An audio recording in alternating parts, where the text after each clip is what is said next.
Hey guys, in this video here, I will show you how to get started on drawing your pet portrait. The supplies that you'll need is your gridded white piece of paper, your gridded printed pet picture, and an H pencil. If you don't have an H pencil, any other pencil will do. You just want to make sure that your markings will be light so that they are easy to erase. It is also helpful if you have an extra piece of paper on hand so you can block out unnecessary information. Here you can see that I'm starting off with column A and row 1. And I'm going to start off by marking where the exit and entrance points are on my paper. On the actual printed pet picture, and then I'm going to mark it on my drawing paper. Once I have the markings defined, I'm going to connect the lines, the two anchor points on there, with a curvy line as a start of entering in the information that we see in our box. Okay. The next part is capturing what is in row 2 and column A. So this part here is really just the pattern of the pillow that Looney is laying on top of. And for the rest of you guys, you may have a simple pattern like this to work off of for your background. And it is totally up to you if you want to decide to include it and include any parts of your background. Because the pattern itself and the pillow that Looney is laying on top of is fairly small and doesn't take up too much space, I am opting to include it in my picture. So I'm going to draw out the pattern here in the column A. If you decide not to include your backdrop in and you just want to draw your pet, that is okay as well. And you may start by just drawing the outline of the pet. So for column A, you may not have a lot of information to capture. But if you were to go square by square, as you can see here, this is how you would approach it.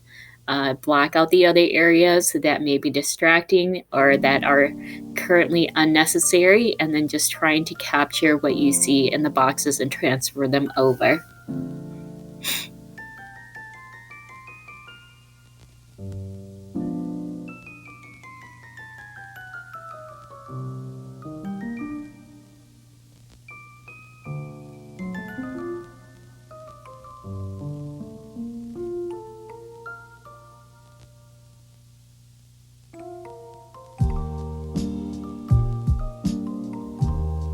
Okay, I'm gonna go ahead and adjust my paper and camera so that I can address questions that may arise when you start working on the eye.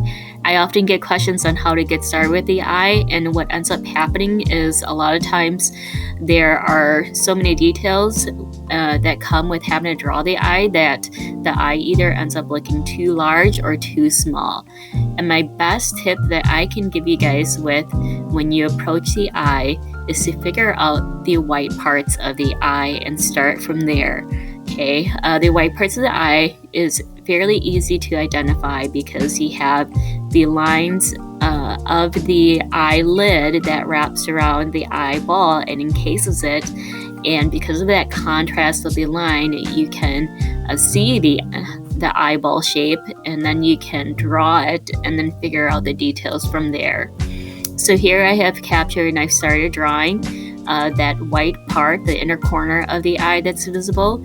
It's really hard to see on this camera here, and in person I can actually see it a little bit better, but the eye shape wraps around, and then up on the upper corner there's a slight upward tilt to it.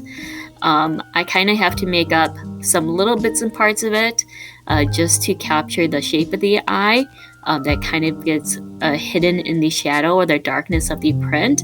But I do know that it's there, and I'm fairly close to where the shape would be if I could see it better, or if the image was just a teeny bit brighter. Once you have the shape of the white part of the eye defined, you can go ahead and identify the iris, the shape of the iris, and how much space it takes up. And then on the iris, we oftentimes have catch lights that are reflected off of the iris. You want to be sure to capture those shapes as well. The iris is very dark in this picture here, but again, we are starting off with a contour drawing, and remember with contour drawings, we don't have any shading, and so I am not going to do any shading at all.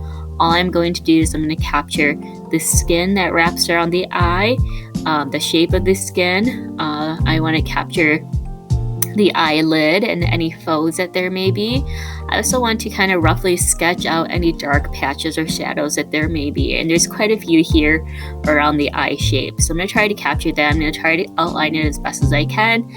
And then later on, when we start with the value in shading, we can start to add in the texture and the darkness, and we can start shading those parts. But for now, I really just want you to concentrate on capturing the lines and where they sit on the paper. So there should be no shading.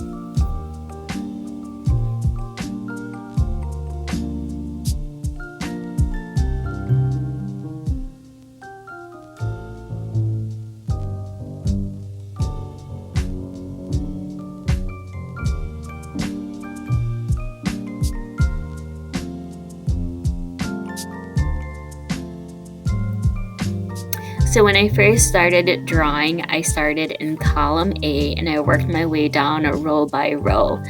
I just want to tell you that you don't necessarily have to approach it in that order. You can pretty much start anywhere on your grid.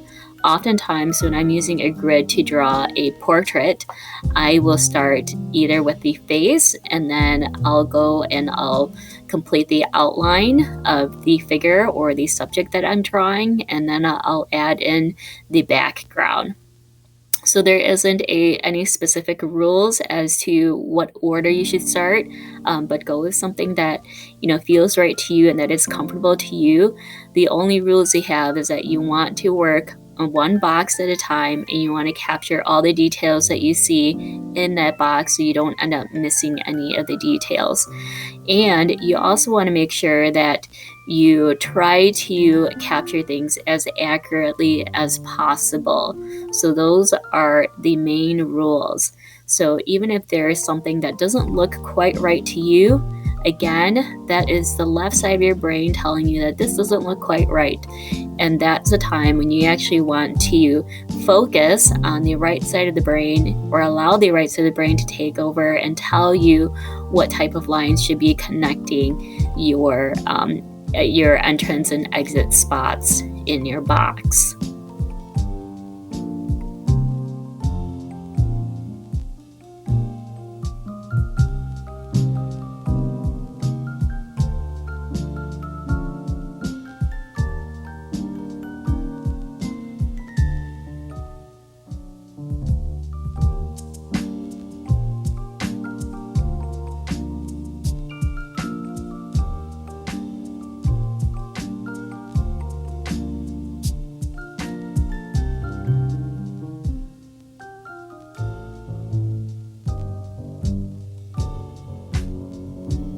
Alright guys, now that you have the basic idea of how to get started on your pet portrait, you can continue working on these, and I am looking forward to seeing your completed contour drawing soon.